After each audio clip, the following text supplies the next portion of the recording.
ဒီနေ့ကတော့အိမ်လုပ်ပဲပြားတုပ်လေးနဲ့ကြက်ဥခင်းရည်လေးကိုလှုပ်တောက်ဖြစ်တဲ့နေ့လေးဖြစ်ပါတယ်။အတုပ်ကအချင်းအတွက်ဒီ oregano မကြီးသီး sauce လေးကိုထည့်သုံးပါမယ်။အရင်ဆုံးပဲပြားတွေကိုကြောထားတဲ့ပဲပြားတွေကိုခရမ်းကျင်သည့်နန်းနန်းပင်ကြက်သွန်နီငရုတ်သီးမုံငပြာရည်စားဟင်းခတ်မုံလုံးနဲ့ရောသမမွေအောင်တုပ်ပြီးတော့ငပြာရည် oregano မကြီး sauce နဲ့ chili sauce တို့ကိုရောမွေပြီးတော့တုံမှာဖြစ်ပါတယ်။ပြီးထဲတုပ်လဲရပါတယ်နော်။ပြီးတော့ကြက်ဥခရမ်းကျင်သီးဟင်းရည်လုံးမှာဖြစ်ပါတယ်။ကြက်ဥခရမ်းကျင်သီးဟင်းရည်လုံးဖို့အတွက်ခယူစီနော်ဆွိုင်းဆော့ငရုတ်ကောင်းမုံနဲ့ကော်မုံတို့တုံပါမယ်။ကြက်ဥနဲ့ခရမ်းကျင်သီးကိုရင်ဆုံးပြုတ်ပြီးတော့နော်ဆွိုင်းဆော့ထည့်ပြီးတော့ခယူစီထည့်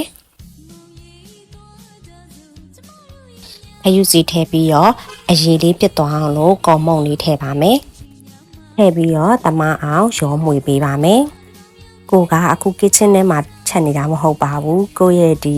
စာရေးစပွဲပေါ်မှာပဲပေါ့နော်ရုပ်ရှင်လေးကြည့်ရင်တောက်ပါမလို့စာရေးစပွဲကုန်းပေါ်မှာပဲချက်နေတာဖြစ်ပါတယ်။ကဲပေါ့ပွက်ဆူပီလာတစ်ချက်ကြည့်မယ်ပေါ့နော်။ပြီးရင်ထပ်မွေပေးပါမယ်။ကော်ရည်လေးပြတ်သက်ထပ်ပြအောင်ပါ။အဆက်ကြရင်တော့ဒီငပြာရည်တို့ငရုတ်သီးမုံတို့တမယာသီးကိုထည့်လို့ရတယ်ပေါ့နော်ခုပဲပြတုတ်ကအရန်ဆက်ထားတဲ့အခါကျတော့လိုက်ဖက်အောင်လို့ဟင်းယူတော့အချိုလေးလှုပ်တောက်လိုက်တာပဲဖြစ်ပါတယ်ခုတော့စားလိုက်ပါမယ်နော်နောက်ဗီဒီယိုမှာပြန်တွေ့ကြမယ်တတား